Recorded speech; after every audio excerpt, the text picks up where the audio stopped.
And there we go. Good morning, everyone. Welcome to the Fairleigh Dickinson University's Rothman Institute of Innovation and Entrepreneurship's Zoom at noon. You will find us here in the Coaches Corner, or our Coaching Corner, the second Friday of the month. I am thrilled to be pitch hitting for Dr. Dale Caldwell. We have some guests today. I'll introduce myself, and then I would love my panelists to introduce themselves. Today in the Coaching Corner, we are talking about the art of the question. So my name is Jo Colontonio, and I'm the lead instructor for the Executive Leadership Coach Certification Program that is offered through our institute. I am also the CEO of Ignite Business Partners, where we work with individuals, leaders, teams, and organizations to develop and grow their most important asset, which is often not on their balance sheet, right, Tony? Their people, right? Because their people or their human capital is really their most important asset. Without that, we could not, the company would not be able to successfully execute any strategy. So we work with people strategy, and so do my guests today. So that being said, I'm just going to go sort of clockwise for me. So Tony, you're up in my right. Please introduce yourself. Tell us what you do and where you're from and whatever other goodies you want to give us. Good. Thanks, Jo. Thanks for inviting me. So my name is Tony Novak. I'm a CPA. I'm in solo practice. I'm told that we're like a dying breed, like dinosaurs now. But I work out of South Jersey, and with the evolution of remote services, I'm able to serve clients anywhere. And I have decades of advisory experience, and we've talked extensively about advisory versus coaching. And, you know, the world has changed. Advisory just doesn't work like it used to. And coaching, Jo says I'm a walking commercial. Coaching has been transformative to my client conversations. Thank you, Tony. Next up, I have Dr. Candice Racite. Hi, everyone. I'm Candice. I am the Dean of Internship and Career Planning for Rowan College, South Jersey. And I'm in a unique position because, having just completed the Fairleigh Dickinson Executive Coach Training with Jo, I'm able to help my students in a very different way. So I'm always looking to get them internships and get them jobs and be forward thinking. But with the coach training now, I'm able to actually figure out who they are, ask them the right questions that puts them in a completely different mindset. So I'm happy to be here today and share what I can with you. Thank you. And that leaves us with Mr. John Griffith. Good afternoon, everybody. Nice to be with you. A little bit of background. I've been doing leadership development work, mostly in large corporations, some in nonprofits, for about 22-ish years. And that you started so young. Yeah. Would that were the case. So that initially it was largely training, and my visceral orientation was coach. So the training morphed into a coaching style, and then had coaching components with most of my training. And then I started doing executive coaching, meaning longer term engagements, working with one person or a team in order to help them grow. And what I love about the whole doggone thing is that I love seeing people give greater evidence to the gifts they walk around with every day, and being able to use those in their work and in their lives, and experience a lot of satisfaction that way. So as a coach, my orientation is to try to help them remove whatever underbrush keeps those gifts from being expressed in the most powerful way. And so I coached for a number of years before I came into Jo's program, and I got some really valuable additions to what I did, and some correctives. to what I'd done for years in my coaching work. So we'll be talking about some of that when we talk about empowering questions. And so I look forward to exploring that a little bit more. Thank you, John. I just also want to just touch base to see if Dr. Dale Caldwell is with us. We know that he's on the road today, but Dale, are you available? Okay.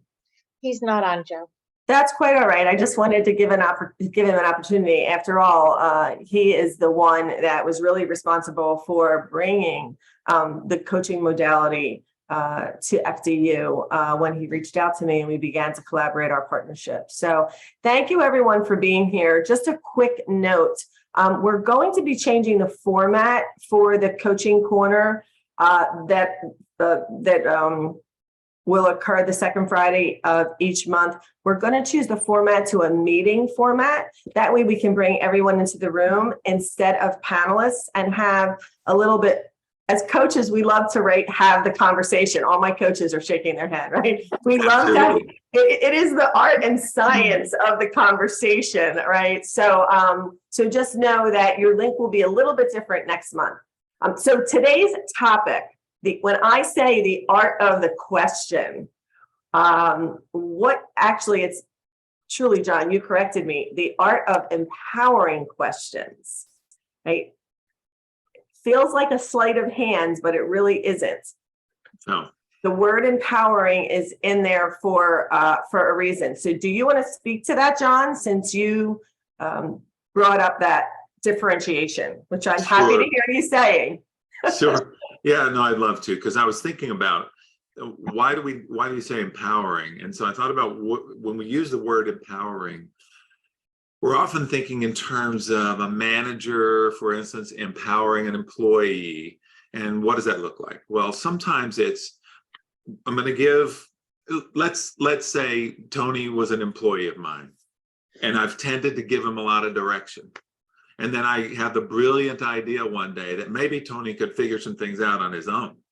And so I go, okay, I'm going to give you less direction, and I'm going to give you more latitude for using your own creativity and your personal initiative and your vision and your understanding of the work that you do to come up with a plan, a solution, a set of activities, and maybe even just say, here's the result, you figure out how to do it. Whatever that is. So in a hierarchical situation, I've said, I'm going to take some of my control away. I'm going to give more control to you, Tony, because I believe you can do this. And so I think that's where the power is transferred. I'm taking away my controls and my exercise of control and activity and my analytical thinking and my creativity, and saying, you take all of those things and you make the most of them. So that's a way you can empower. So how does a coach empower? Well, there's a distinction there. A coach really should be treating the client as a peer.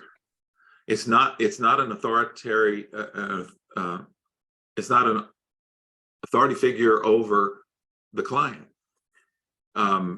We say, John, that we hold the client in the highest positive regard. Exactly.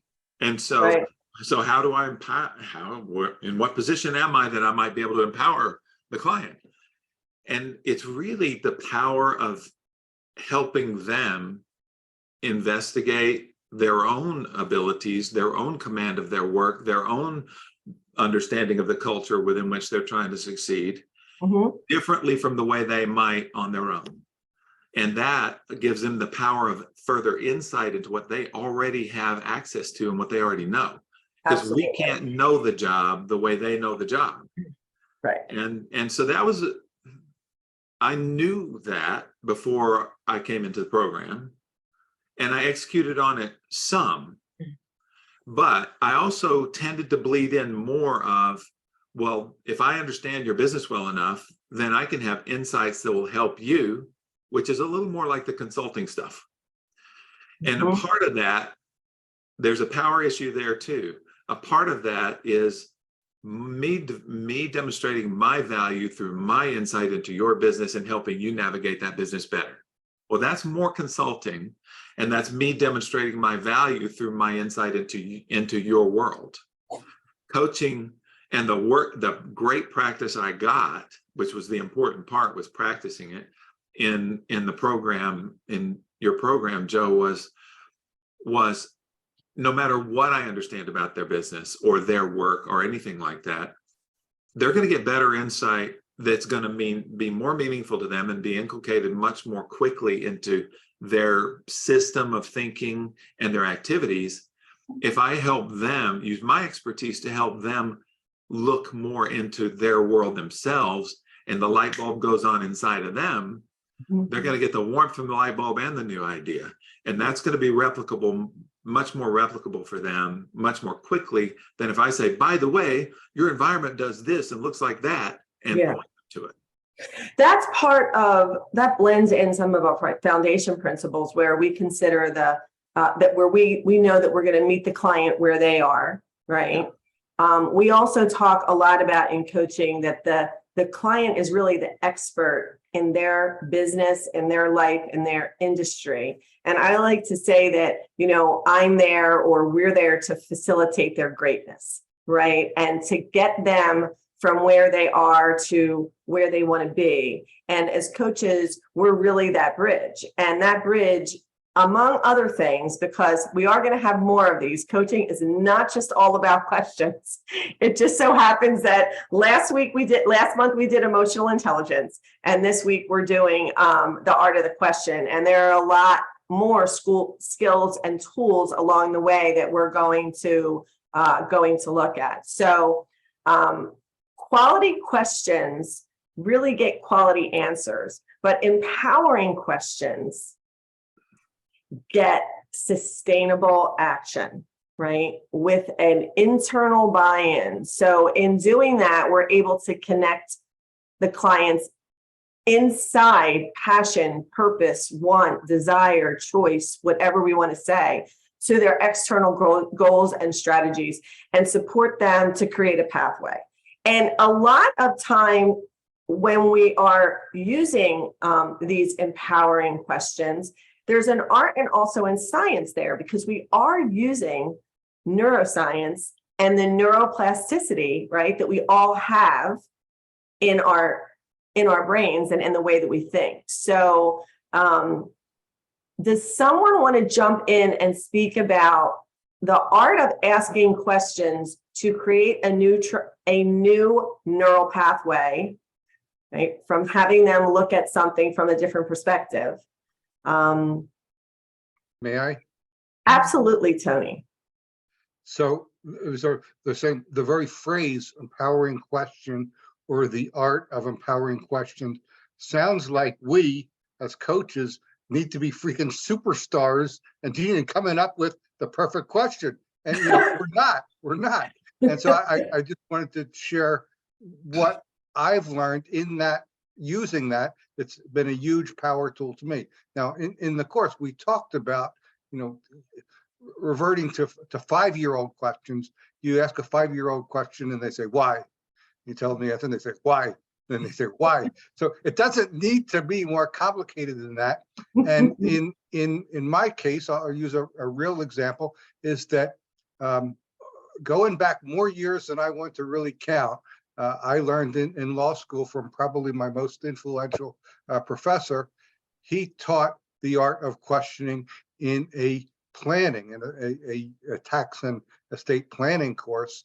And it drove us law students think we're, sharp, we're not, but we think we are. Anyway, he would just keep asking but have stimulations, and he would just keep asking why, or what else, or just real simple questions. And it drove us crazy because we were going for sometimes 20 minutes and we'd have a sample case, say a person with a complicated financial problem, and there's business people and their spouses and ex-spouses and shareholders and this, and he would just keep saying, why? What do you want? What are you trying to accomplish? Why? What else? And it drove us nuts. But my point here is that seldom, almost never, when you ask a question, no matter how brilliant it is or how stupid it is, do you get the right answer the first time. You have to keep probing, and the probes do not have to be complicated. And so, like, for example, one thing for me is people say, I got this terrible tax problem, or I can't pay these taxes. Well, why? What else? What's money? And you find out that there's pressure from a spouse, or there's misperceptions, or they've received wrong information, and that never comes out in a first question. So that's my 2 bits. Yeah. And Tony, with your industry, because when you came to the course initially, you were really looking at your communication style, right? And how to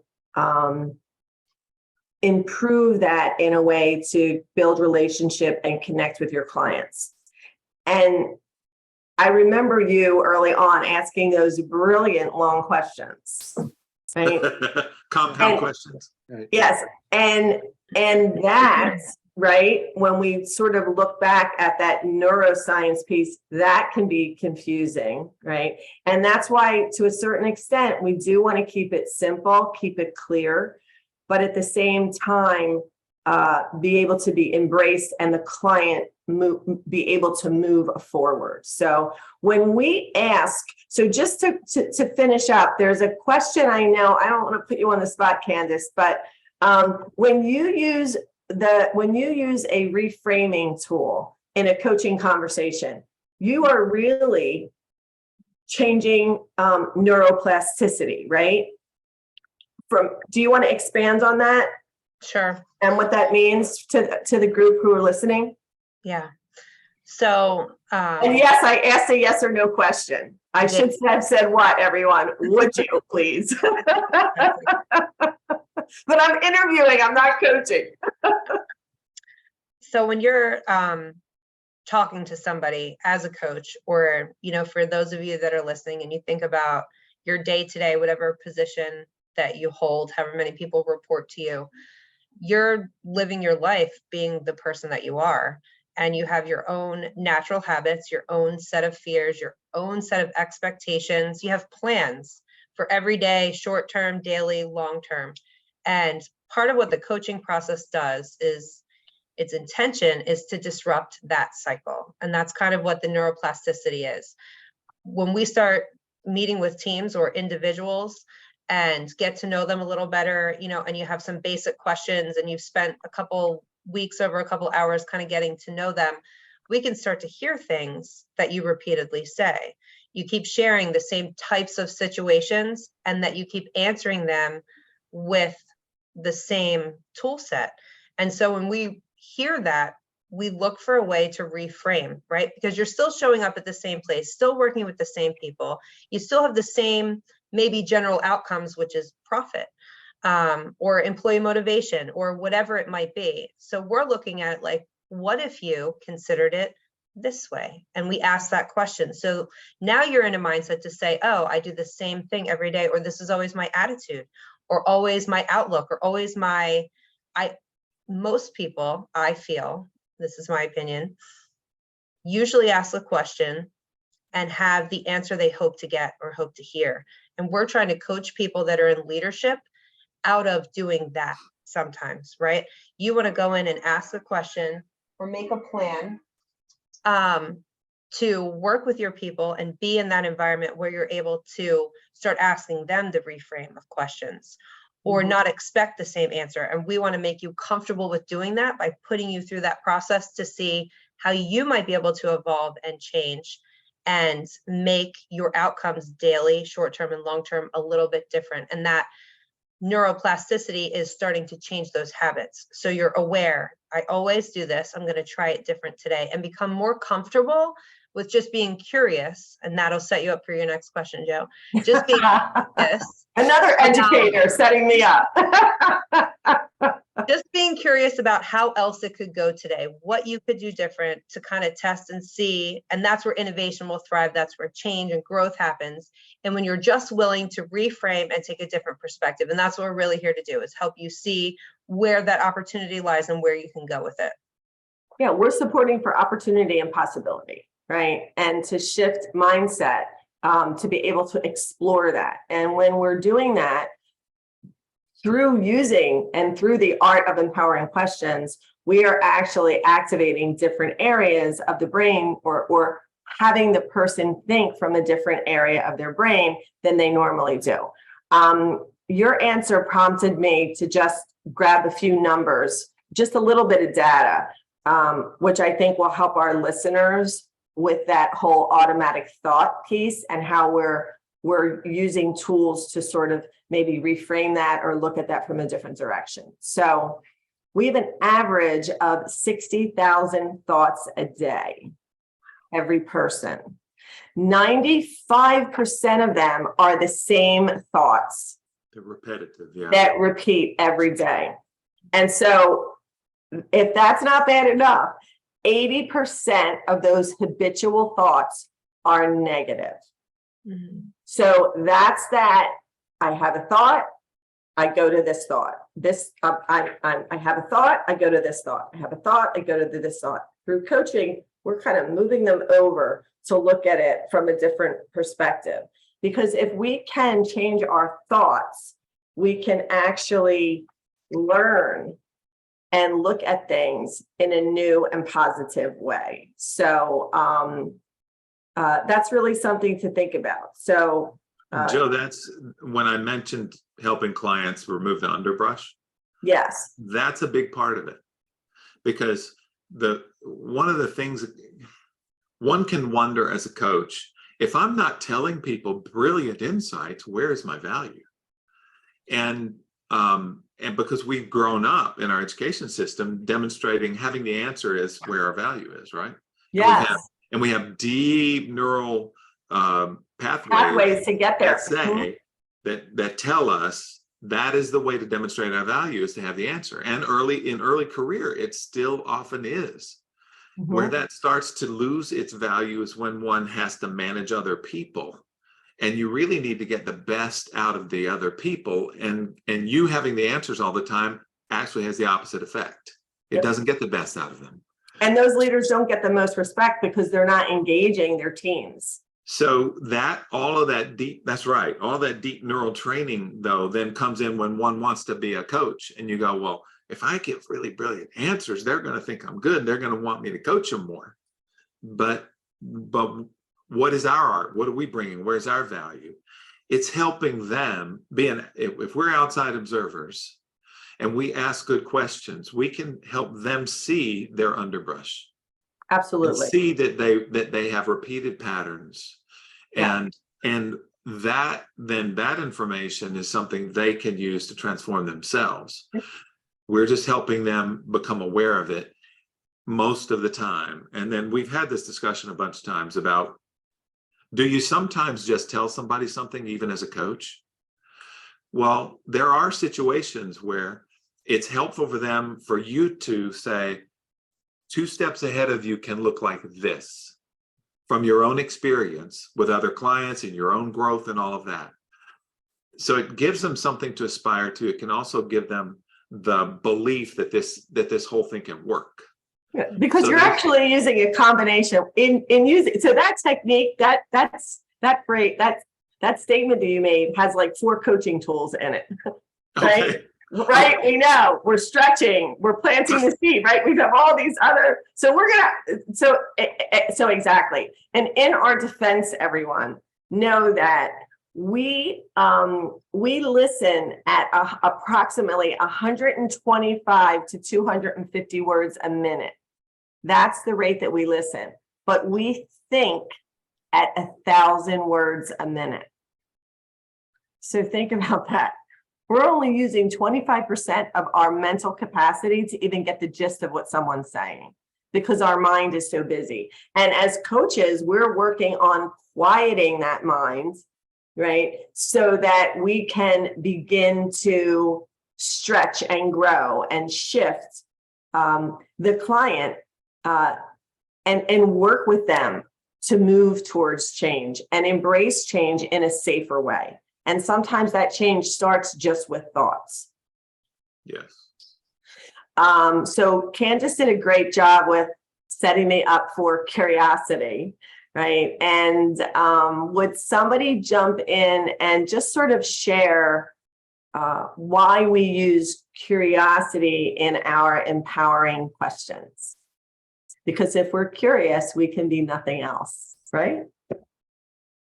Well, the brain, that's one of the best ways to get out of a fight or flight response is if you can ask yourself a question, be curious about what your experience is and how you're experiencing it. Yeah. You can pull processing power out of the stress response and into higher order neocortical thinking. Yeah. So you're actually you're switching off the stress response, and then you can actually observe your own from that higher level thinking. You can even observe your own behavior and your own thoughts. Yeah. And oops, I'm sorry. Go ahead. Go finish. ahead. Go ahead. Finish your thought. I was just thinking about that when we can observe it ourselves, that data is relatively incontrovertible to us. Yeah. Right? So if the coach says, here's what you're doing, A, B, C, D, okay, they may or may not really. It's like your mother's telling you, right? Like, yeah. Right, exactly. The nag is no. But if you observe yourself doing the thing the coaches ask you to pay attention to, then you pretty much buy it.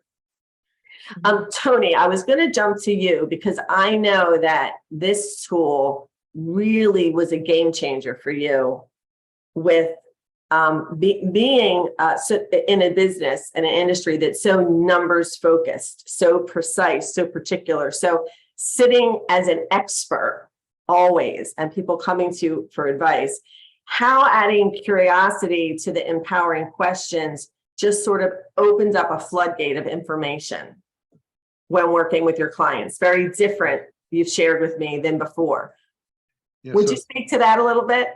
Yeah, absolutely. So let's start off by saying, curiosity is almost universally viewed as a positive trait, a positive characteristic to bring to a conversation or relationship. So that is a great tool to use with coaching. And if I may, George has posted a question in the Q&A, and I'm going to tie it in with that. So, great, thank you.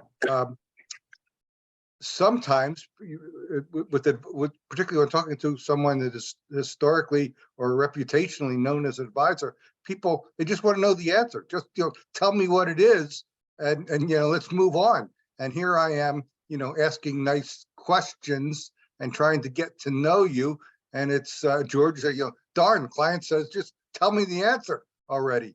So I'm going to respond to that from a business point of view and what's working for me. So, well, Tony, first of all, he said, let's look at the first part. Let's coach him a little bit. How do you respond or react? What should he be doing? First of all, what should his mindset be? Responding or reacting? Responding, right? Yeah. As coaches, when we're in that coaching mindset and we're sitting in our integrity, we only respond. Yeah, I didn't even pick that up. Which takes the energy. Which takes the energy out of it and automatically reduces the tension in the situation. Right. So didn't mean to interrupt you, but I saw that in writing, and all of a sudden I said, oh, tool right there, reacting versus responding. Yeah, that I know that jumped out and bugged you right away. I didn't even catch that, but that's and I believe that Jorge has is in a similar industry than you are. I met him the other day in an open house. So so any insights would be great for him. So Jorge, here's what's working for me. So your question as posed, we can sort of presume that this situation would come up before you've had an opportunity to reach a coaching agreement. The coaching agreement would include a discussion about what coaching is and what coaching isn't. And it comes up.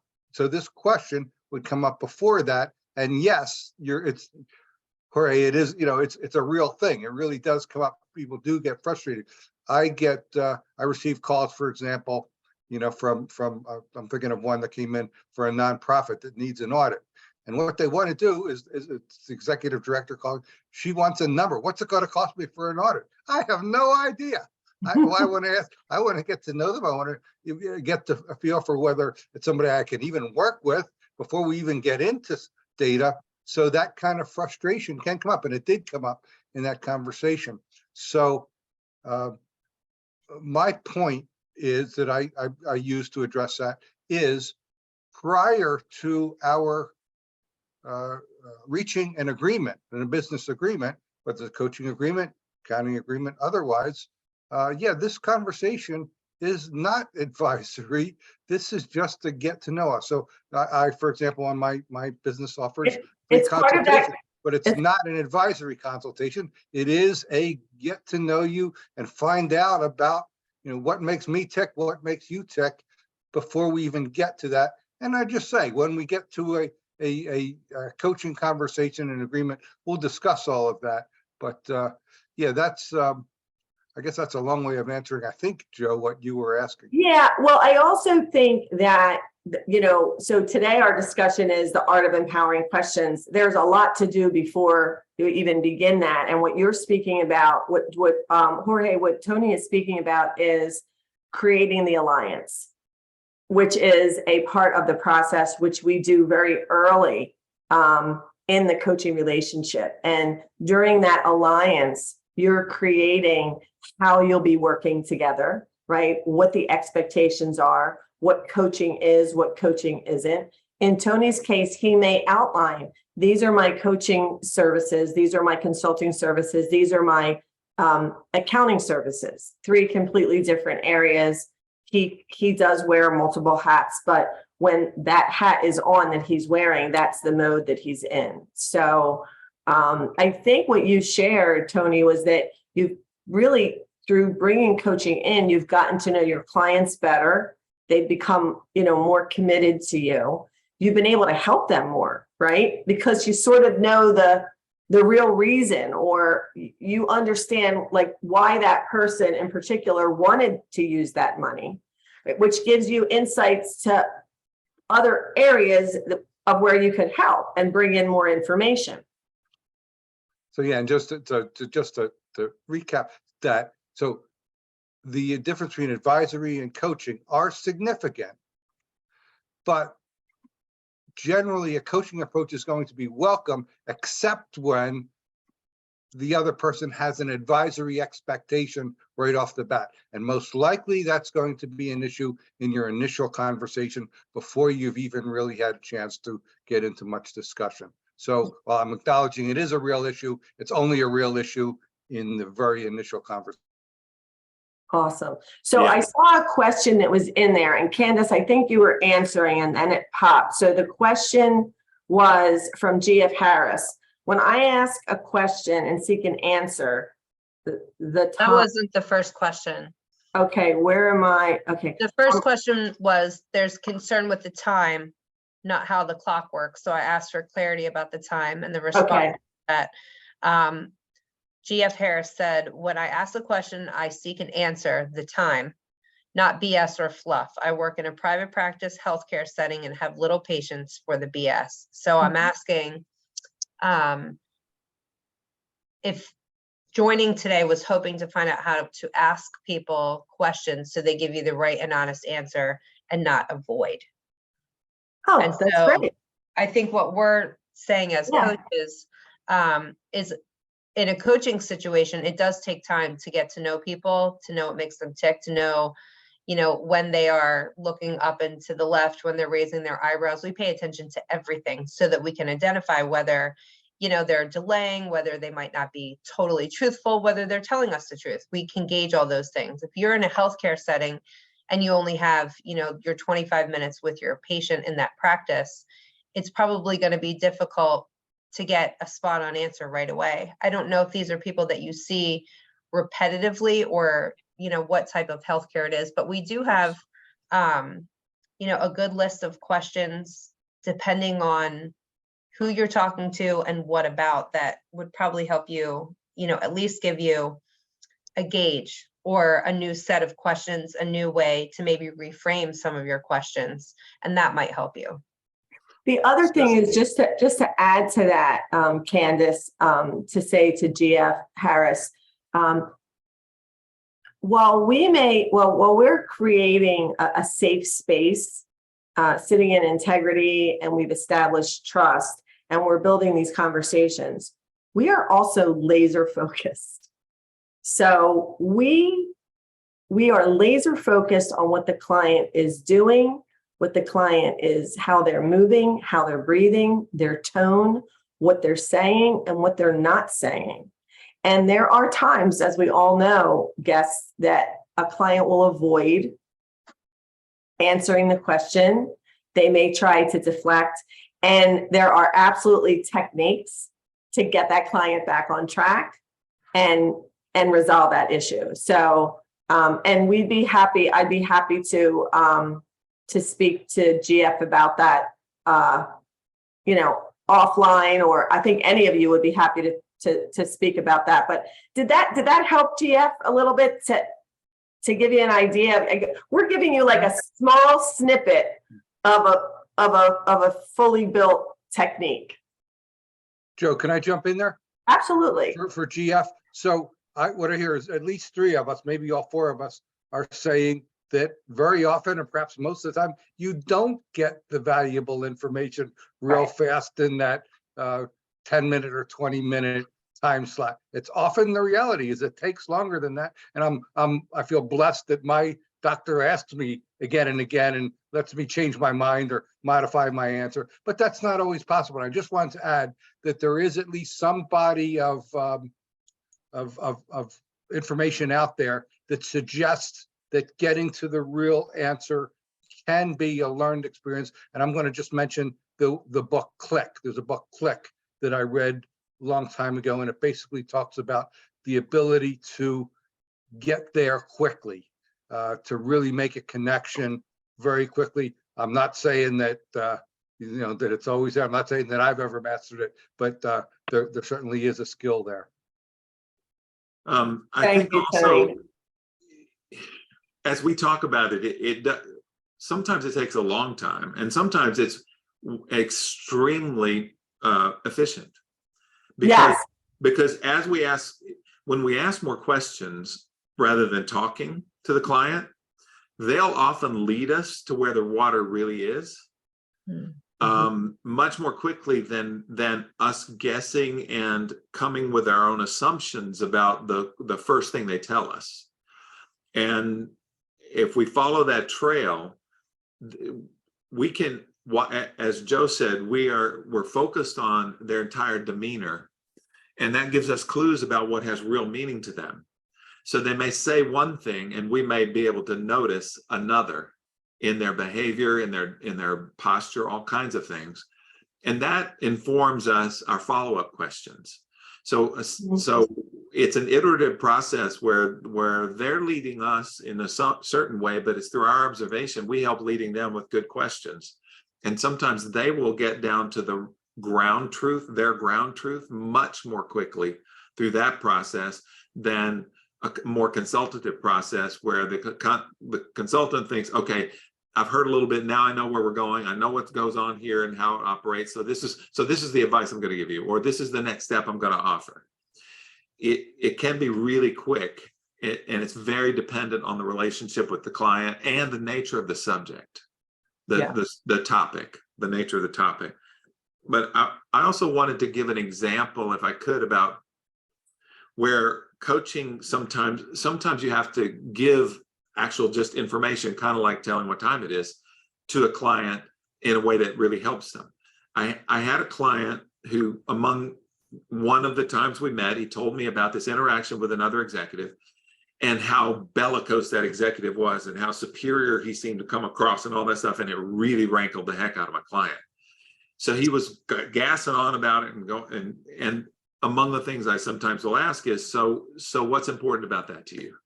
Why does that, why does that matter? Or if that happens, what difference will it make to you?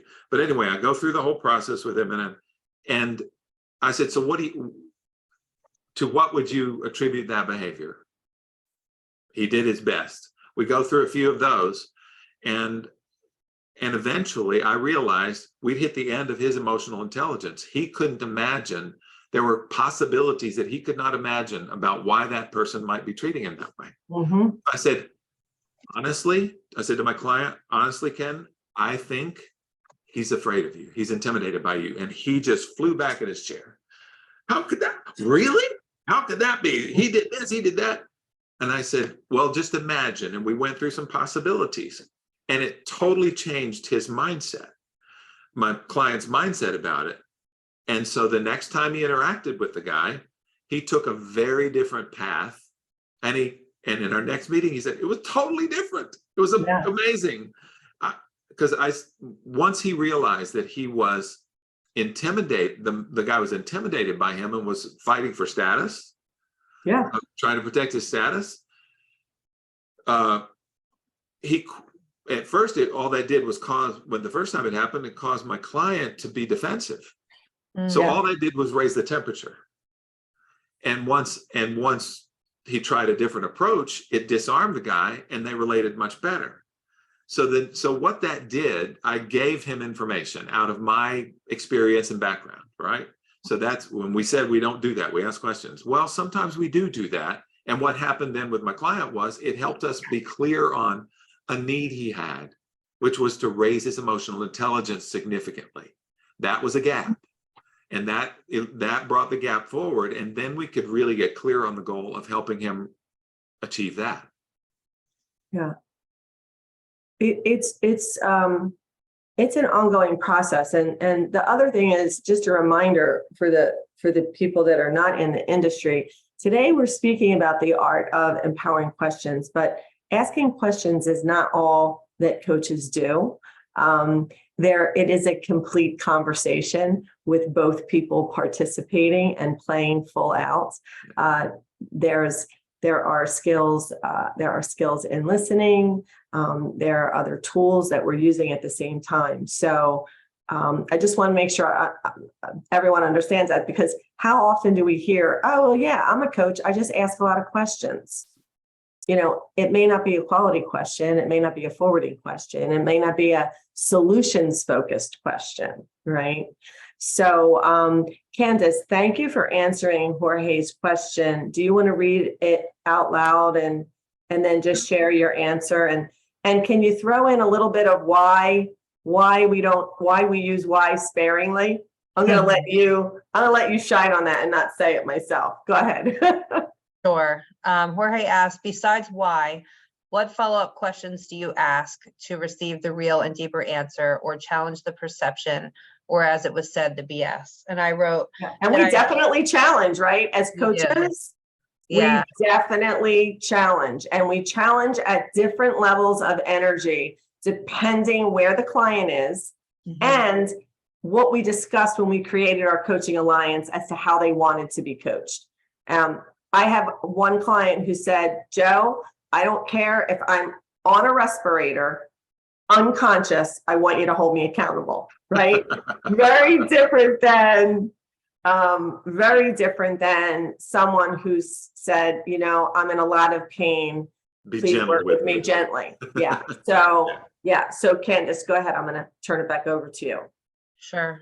So I responded that, I might ask someone, what's the first time? Tell me about it, what it was like the first time you felt that way, right? So this is going to lead them to share some background, talk about the emotions they felt the first time. Because often when you're meeting with people, it could be years after a situation. And people have, you develop how you do, you grow up, you have experiences, and then you're at a point in time when you need a coach, or you're in a situation where you have to figure out how to ask questions. So I usually take them back to the beginning, because that helps me understand a little bit more about it. And then a lot of times when people are talking about what they think or how they feel, we can ask a scaling question, like on a scale of 1 to 10, how sure are you that, you're really at an 8 in this situation? My favorite tool. And then when they start delving into, okay, well, an 8, now they have a picture, they understand scales. Do they want to really commit to that level of accountability at an 8? Or is it really like, I'm just mad right now, but on the grand scheme of all things I'm dealing with, it might be at a 4, and so then you just start to figure the person out when they're emotionally responding and what they start saying. Are they full of adjectives, and you're trying to just get clarity around a lot of things. And so we use a lot of clarifying questions and scaling questions to get to that deeper meaning, to figure out what really brought them here, what makes them tick, the direction they're trying to go. So I hope that helps to answer your question. The other thing, just to follow up with that, and so Tony and John have experienced this, and Candice, I don't know if you have recently, but 99% of the time, 99.999. Do I have to add? Tell me if you think I need to add another 9. But 99.9999999% of the time, the challenge that the client says they're having or the problem that they come to you with is never the real problem, right? It's never the actual issue. So that's why we, as coaches, we have all of these tools and techniques. And sometimes people don't realize that they aren't bringing the real issue forward. Other times they're afraid to bring that real issue forward, and they need the coach to create that safe space for them, right? So an example of this would be that, let's see, this is, I think, an example that sometimes I use that. And can I give you a real one? Yeah, go ahead. When the issue, give us a real one. So no names, you know that. No names, and not at my current job. I was young, working. I had a pretty good job. It was fine, but I was not getting along with my boss. Who's ever had that problem, right? And so, we're constantly back and forth. Things aren't making sense. It's all this communication that's missing all these things. And I'm blaming. And through a period of time, a set of questions, talking to some people, I was able to realize that it's my own dissatisfaction with the limitation that I put on myself because I wasn't going after and taking any risks to get a bigger and better job. I was sitting semi-content in this secure position, making X amount of dollars. I wasn't using my degree. I wasn't using my skills, but I was afraid. I was afraid to drive to Philly. I didn't want to pay to park. I didn't want to deal with the elevators and the traffic. And that whole dissatisfaction that I was dealing with myself is what was creating my attitude with the people that I was working with. And it was all me. And, I can say that now because I'm much older in a different position. It's all good. Yeah. But that's not what I thought the problem was. I was in a blaming situation, looking at the day-to-day of everything. And it wasn't, it was me. And so that's what she means. Whatever you think your issue is, it's probably true. Those things are really happening. But why you can't overcome, figure it out, deal with it, move beyond is because something inside of you has some kind of block, or you haven't identified, what the real driving force is. Or you just don't know to think about it from a different perspective because you're stuck where you're stuck, and you're stuck in that thought pattern, and it's become habitual, and it's one of your 60,000 thoughts that you have a day, and the 80% that are negative.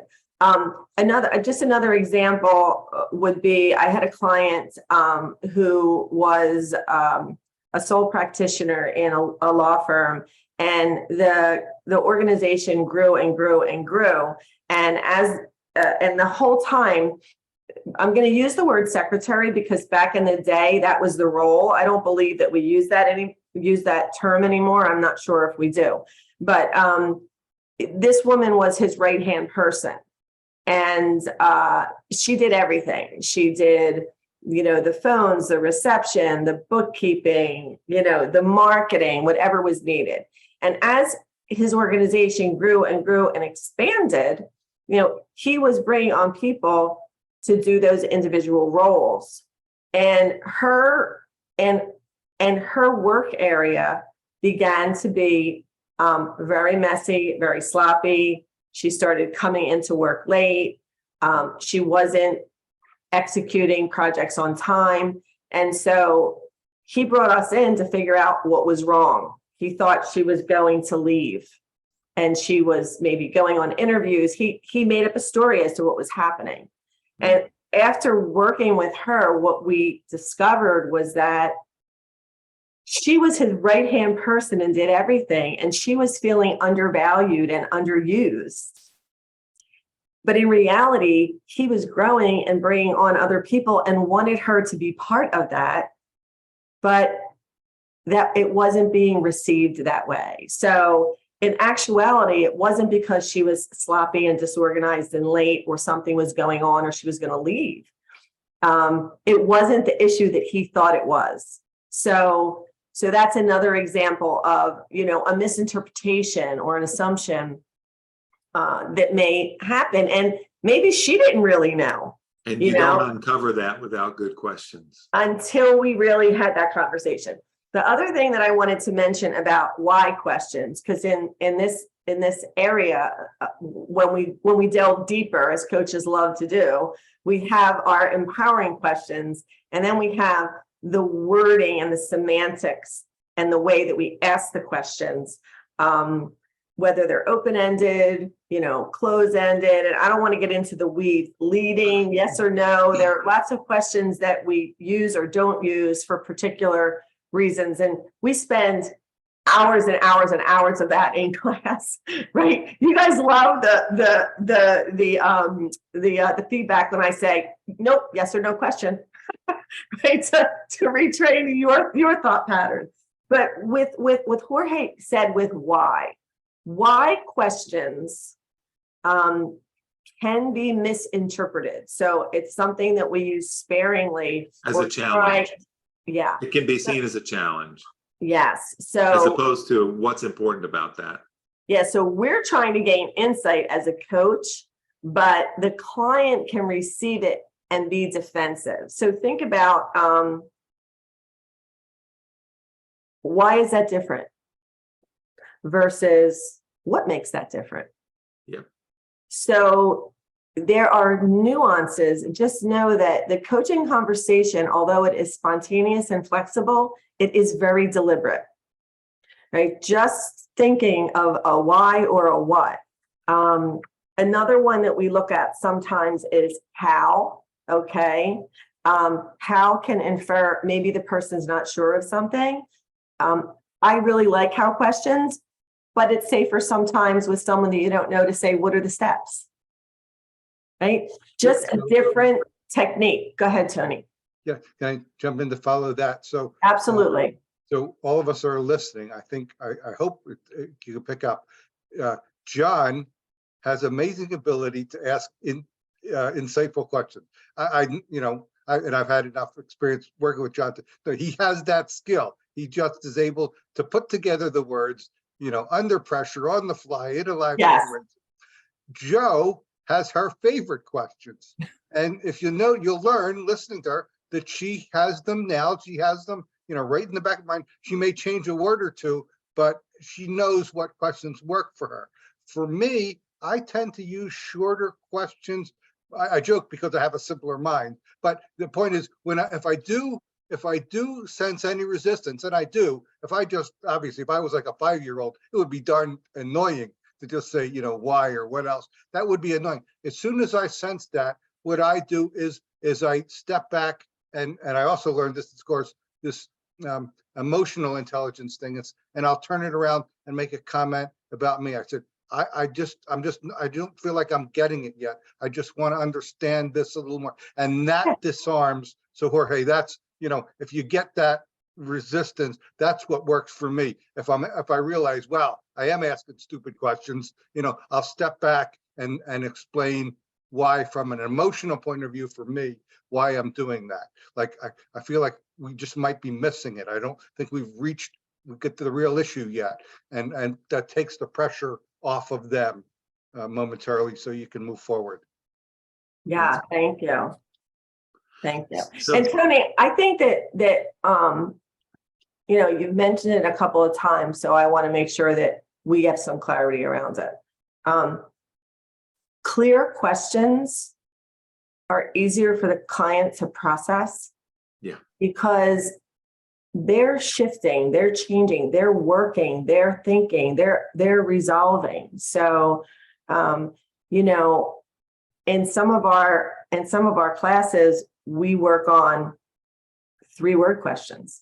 ask that question in 3 words. So, initially all of us, when we first started, our questions sometimes are really long that we could get lost in the question, right? So, And don't stack the question. and don't stack the question. So short is, when you're saying short, I'm hearing clear, right? But I just want our audience to know that there isn't a length that's right or wrong. It's just asking the question clearly so that it's easily understood by the receiver. Would that be fair to say, Tony? Yes, absolutely. Because in all your brilliance, you always have information to share, right? That was something that you were working on, right? So now you've totally asked questions a different way now, and I've seen, how proud I am of you, and you're getting a different response and reaction from everyone. So thank you for your input.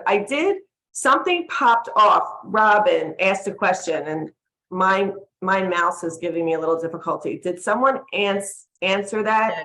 Yeah, she Okay, wanted so- to know the rest of what you said about the 60,000. Yeah, we have 60. The top part is correct.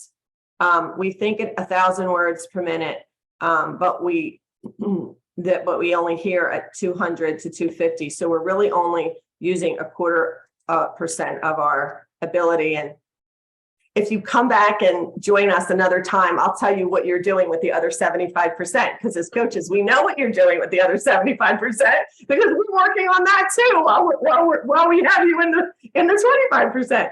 But the other numbers were, we have approximately 60,000 thoughts a day. 90% of those thoughts are repetitive thoughts every day, and 80% of those repetitive thoughts are negative. So, Robin, I just want to make sure that.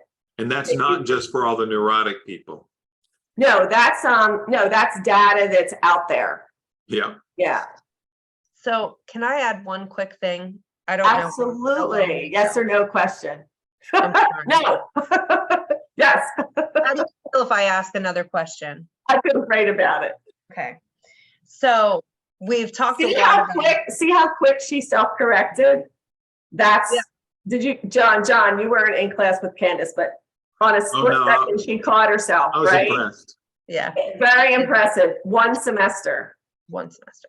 Very impressive.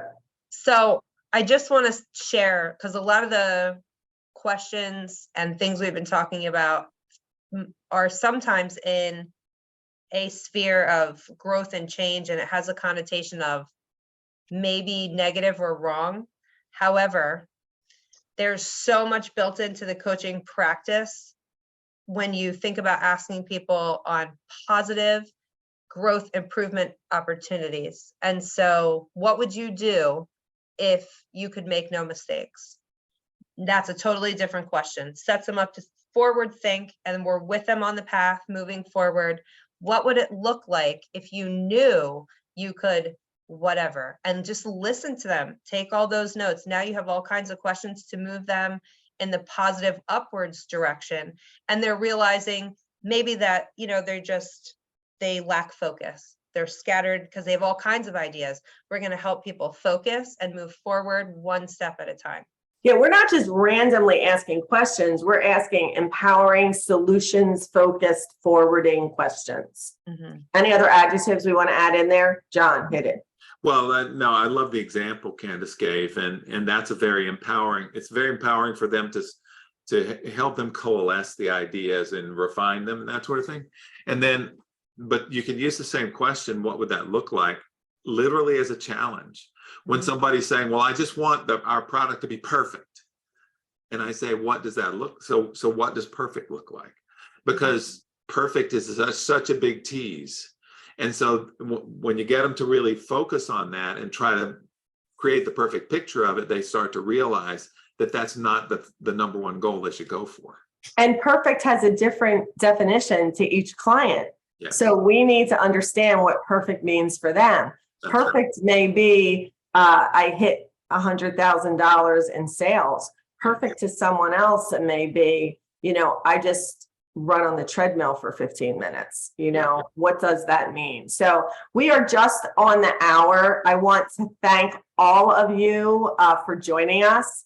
Tony Novak, John Griffith, Candice Racite, all amazing, wonderful business people within your industries, as well as professional coaches. If anyone would like to reach out to any of our panelists, please feel free to email us. Sue, do we have, do our attendees know how to get in touch with us, correct? I am going to send out an email probably this afternoon, and I can include all of that. Great, great. And next month, when we have this format, we invite you all to come back, both our guests as well as our panelists. And when we do more of a meeting format, we can put all of our information in the chat, and then everyone can share with everyone else. So thank all of you. Anyone have any last words? Great being with you guys. Yeah, and thank you very I much. look forward to the new format sometime when we can actually see the participants. Be our and guest, interact with them. yeah. That'll be great. We're all touchy-feely coaches, right? We need to do everything that's going on. Didn't get into this business to do it in a closet. Yeah. Okay, thank you, everyone. And with that, Susan is going to wrap us up. We hope to see you next month, the second Friday of the month for Coaches Corner.